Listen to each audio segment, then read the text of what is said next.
Kabar buruk itu, kabar buruk yang ditunggu-tunggu itu akhirnya diumumkan juga. Menteri Keuangan Sri Mulyani akhirnya harus mengumumkan kabar buruk kalau ekonomi kita, ekonomi Indonesia memang lesu, memang suram.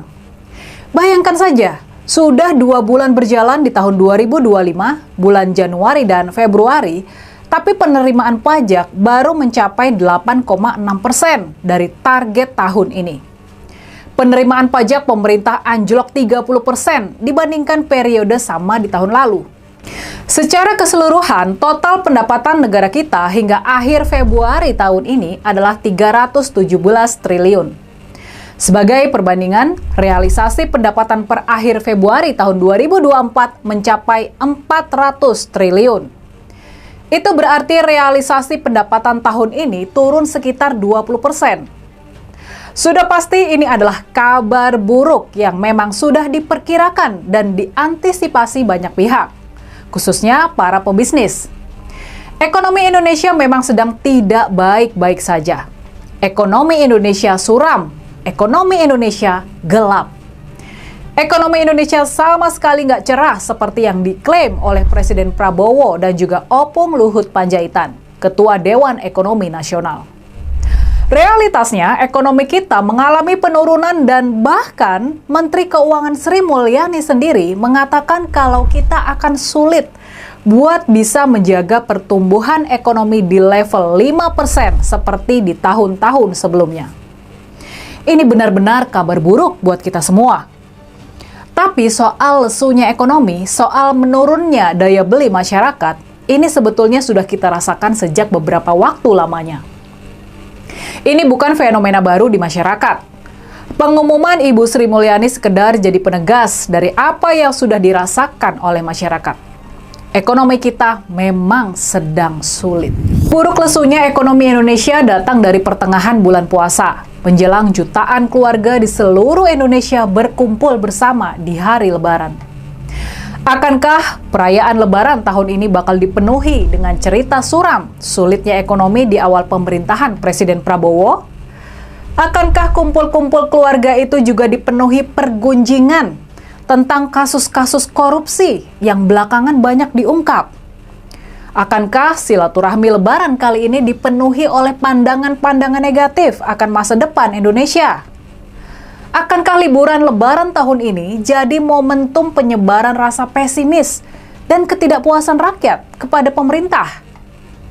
Bisa jadi, sangat bisa jadi, secara politik momen Lebaran tahun ini bakal memperluas barisan ketidakpuasan kepada pemerintah. Bisa jadi pasca Lebaran, kondisi politik malah bakal menjadi lebih panas lagi. Kondisi ekonomi yang sulit membuat rakyat lebih mudah dan lebih sering menggerutu kepada pemerintah.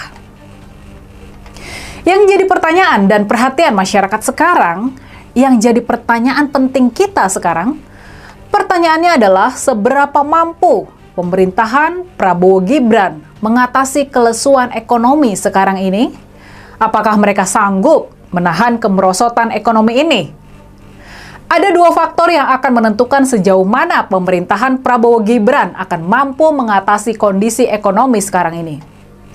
Yang pertama adalah soal strategi yang dimiliki oleh pemerintah. Apa strategi yang dipunya pemerintah?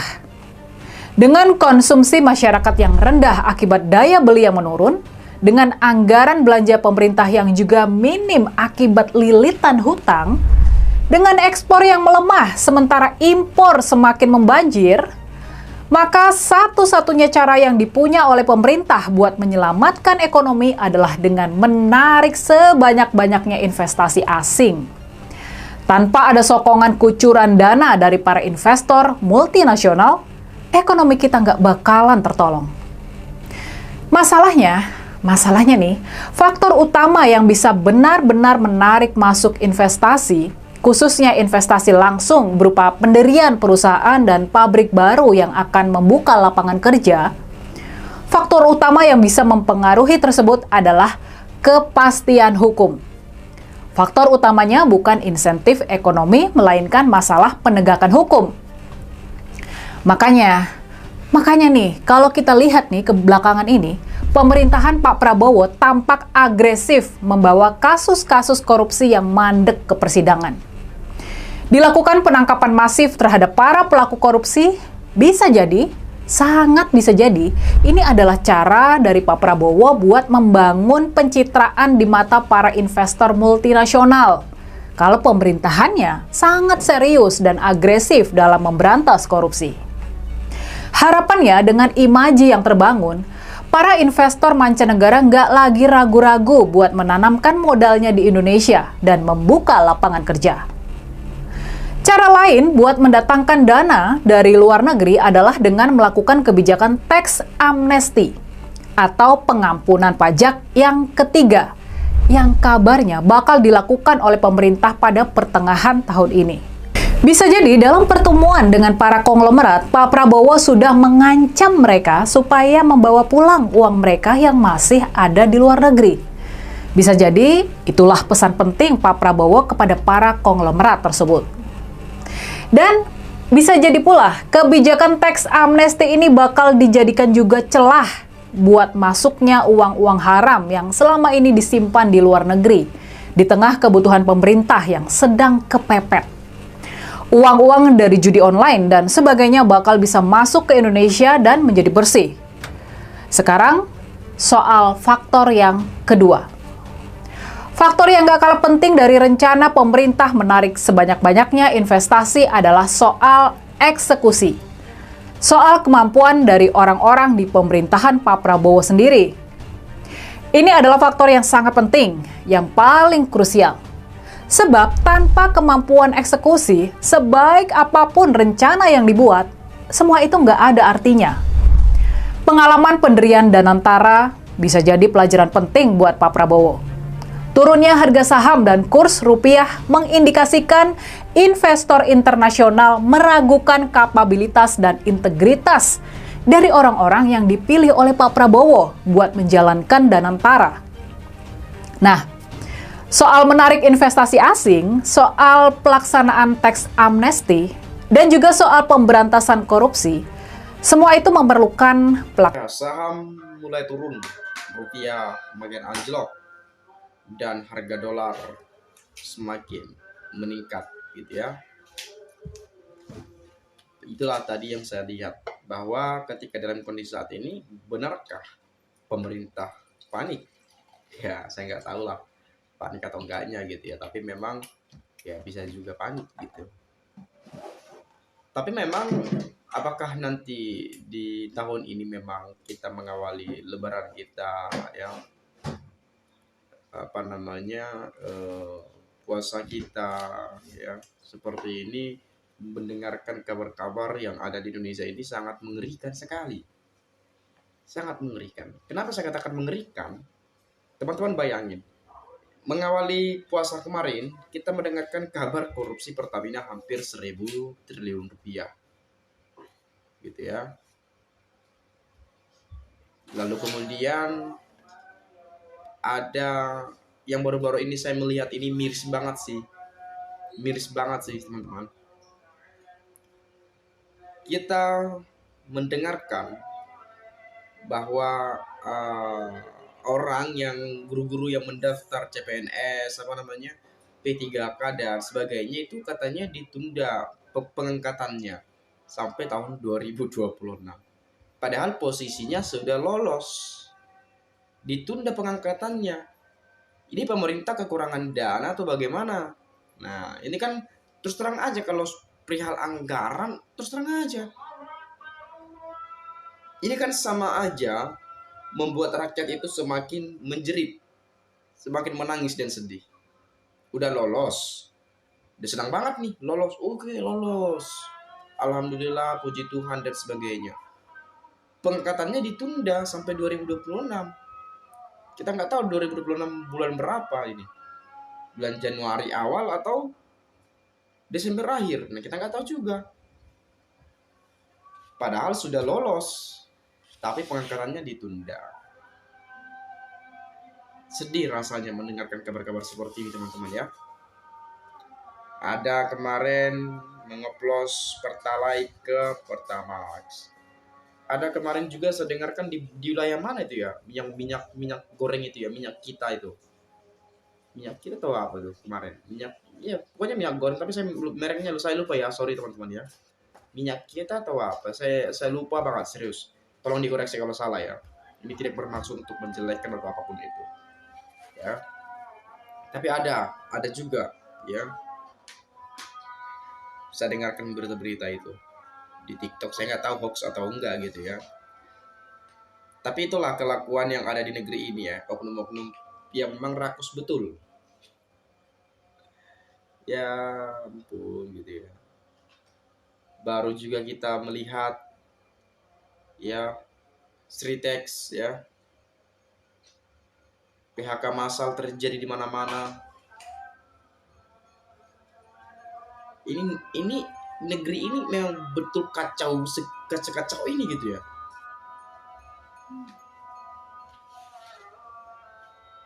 Aneh kali ya. Kadang-kadang gue gak habis pikir gitu loh. Kadang-kadang mikirnya PHK massal hampir setiap tahun. Ya memang 10.000 orang lah yang PHK gitu ya setiap tahunnya, hampir lah kurang lebih seperti itu. Kemudian kebongkar korupsi di ini sekian ratus miliar, sekian triliun, sekian ratus triliun. Korupsi di sana kedengaran sekian, kedengaran lagi di sana sekian. Kasus ini A, B, C, D dan seterusnya. Banyak banget kasus di Indonesia teman-teman. Jadi gak heran kalau kita pernah dengar hashtag kabur aja dulu itu. Gak heran lagi. Karena mereka mungkin berpikir ngapain tinggal di negeri sendiri yang kita punya harapan sekalipun kita nggak tahu sampai kapan harapan itu akan terwujud. Kita mengharapkan pemerintahan bisa seperti ini, nggak bisa-bisa juga. Nggak terwujud juga misalkan permintaan kita sesuai tuntutan itu. Kita mau cari kerja di negara sendiri, susahnya minta ampun. Lagian secara logika kita berpikir, kita mau cari kerja sedangkan PHK aja masal terjadi itu di mana-mana.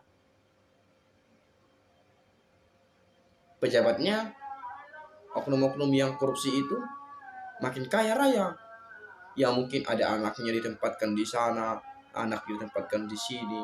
Bahkan anaknya yang sedengar ada anak pejabat yang korup, kalau nggak salah tuh mewah banget tampilannya ya. Memamerkan private jetnya kalau nggak salah tuh, mobil mewah dan sebagainya. Di mana saya dengarkan kabar ini ya? Di Facebook atau di mana ya? Ini ada video saya lihat di video Facebook atau di video TikTok saya lupa. Tapi ada gitu ya. Nah, saya coba lihat komentar nih. Ini menarik sekali komentar teman-teman kita nih. Ya kalau mau rakyat Indonesia bersatu, demo dahkan undang-undang para koruptor hukum mati dan miskinkan semiskin-miskinnya biar tidak ada koruptor lagi di Indonesia. Terus kita bersatu, jangan beli produk impor biar produk lokal maju alias tidak bangkrut, biar tidak terjadi PHK.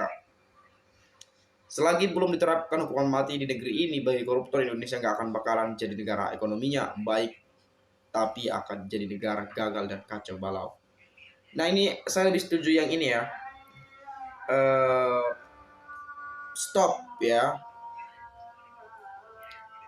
Jangan beli produk impor lagi. Jadi kita fokus aja beli produk lokal aja biar semuanya bisa berputar-putar ekonominya. Tapi kalau saya dengar-dengar nih ya, di pejabat-pejabat yang punya kerjaan terkait impor mengimpor, ekspor impor dan sebagainya, katanya ada kayak semacam uang masuknya juga gitu. Ada, kalau nggak salah tuh ya. Apabila koruptor dihukum mati dan undang-undang perampasan aset koruptor diperlakukan, maka negara Indonesia akan maju dan bangsa Indonesia akan makmur tanpa harus menaikkan pajak. Ini dan itu lagi yang mencekik rakyat itu. Inilah akibatnya korupsi para pejabat negara yang berjamaah berlomba-lomba untuk mencuri uang negara sehingga negara jadi morat-maret ya.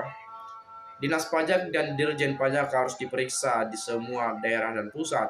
karena hampir semua barang dan jasa yang dijual serta yang dibeli sudah kena pajak. Belum lagi pendapatan pajak dari sektor tambang dan perusahaan serta tanah dan bangunan. Bagaimana bisa negara merugi kalau bukan dikorupsi oleh pejabat pajak? Pejabat bisanya bohongi rakyat yang bodoh kalau rakyat yang bijak sudah tahu kalau Indonesia gelap. Dulu kan zaman Jokowi APBN itu dipaksakan untuk kekurangan anggaran ditutup dengan hutang.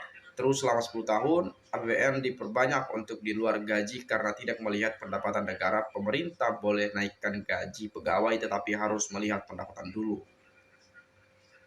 Gak usah ditutup-tutupi. Bukan semua kejelekan-jelekan pejabat. Insya Allah Indonesia lebih tentram, merdeka. Rakyat jelata di desa sudah terasa cari duit, cari makan yang biasanya dermawan, nol semuanya susah. Presiden di Jakarta cuma bisa bagi-bagi jabatan saja. Kenapa Indonesia takut koruptor? Apa gunanya koruptor bagi negara? Koruptor tidak pantas dilindungi, pantas dimatikan. Saya sepakat dan sepaket ya. Kalau bisa hukuman mati untuk koruptor itu disahkan lah. Nampus aja itu semua tuh ya. Luar biasa kerakusan gitu. Kalau bisa dituntaskan aja lah ya. Kita berharap kepada presiden kita yang sekarang ini jangan terlalu jangan terlalu kayak semacam gimana gitu ya. Harus tegas lah pokoknya gitu ya. Jangan tebang pilih, jangan pandang bulu, sikat terus. Yang namanya koruptor sikat habis gitu ya. Tanpa terkecuali. Kita mengharapkan hal itu dan sudah juga terlihat bagaimana ambisi seorang Pak Prabowo untuk memberantas korupsi itu mulai terlihat ketika awal menjabat. Teman-teman ingat sudah banyak kasus korupsi yang diungkap. Baru setengah tahun menjabat dan itu kita kepercayakan kepada Pak Prabowo yang sangat luar biasa bagaimana strategi beliau dalam mengungkap kejahatan yang ada di negeri ini. Itu saja, sekali lagi terima kasih saya ucapkan, salam NKRI. Gemar.